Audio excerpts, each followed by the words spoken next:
Congressman, a whole lot was the trial yesterday, or I should say the hearing that took place yesterday was kind of extraordinary, and Ted Cruz's questioning was brilliant.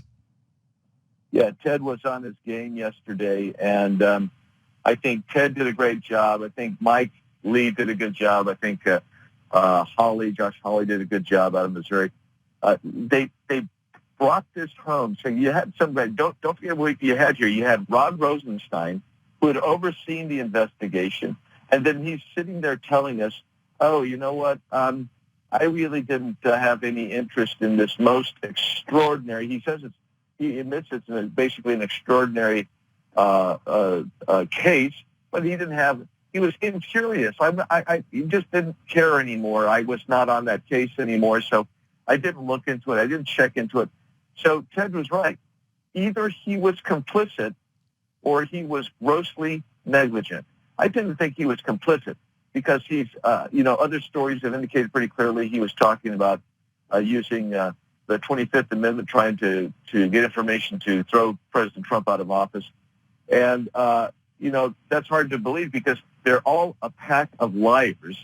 But when you get objective, independent evidence, it almost always comes back to, for political purposes, they hated Donald Trump and they wanted to remove him from office. We used to call that a coup back in the day. Today we can't use that term, but I use it because it was a coup attempt. Well, here's my question, Congressman Biggs. Rod Rosenstein, I do remember early on, you're right, he was one of the ones that's volunteering to wear a wire to catch the president saying something crazy so they could use it to say he's crazy and get him out of office. Why does he still have a job? Well, he shouldn't have a job. He should.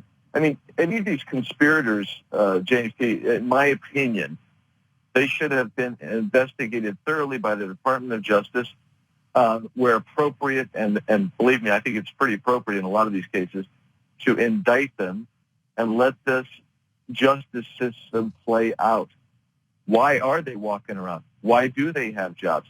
Why do some of them work for CNN? It's absolutely remarkable to me. And I come on, James, you had to enjoy one of the best moments yesterday was when Andrew McCabe, who is tossed out on his ear for lying, he should be behind bars for his lying. He actually said, "Oh, Rod Rosenstein's lying." You got the liars. You got the liars calling the liars liars. I mean, just it.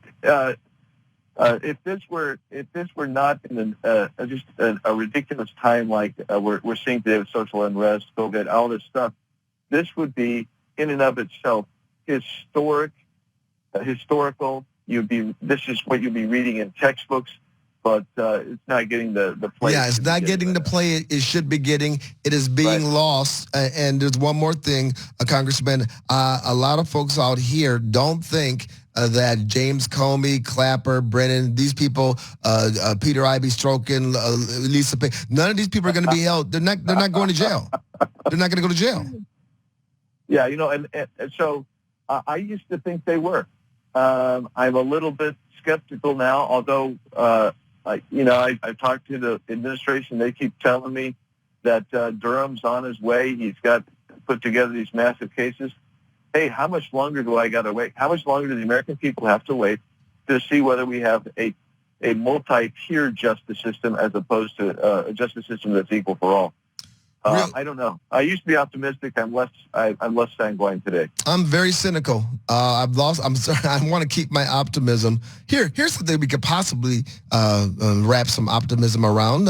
Because the convention is leaving the Carolinas, what are the odds? Because you know the president. You can talk to the president. What are the odds they move that baby to the Valley? We're talking about the GOP convention. Well, talking about the Republican convention. So Debbie Lesko is really leading the way on that, and I'm supporting and working hard too. Just so you know, I did put a call and talk to the president about it yesterday. And see, I think we need the governor to get on board. Oh. We need a lot of support from Arizonans to talk about how good it would be. I just think it would be fantastic. Arizona is a great place. I told the president, it's a great place. And don't forget, James T., we put on Super Bowls, World Championship football games, big NCAA games. We are used to putting on big events. We've got some pretty big, amazingly good venues. We've got a lot of hotel rooms. We can handle all of this traffic. It would be a fantastic boon to us. Don't forget, we lost all of spring training and that economic disaster for us. This might be a chance to build it up a little bit. We need all the chambers of commerce to come on. We need everybody to come together as a community to bring this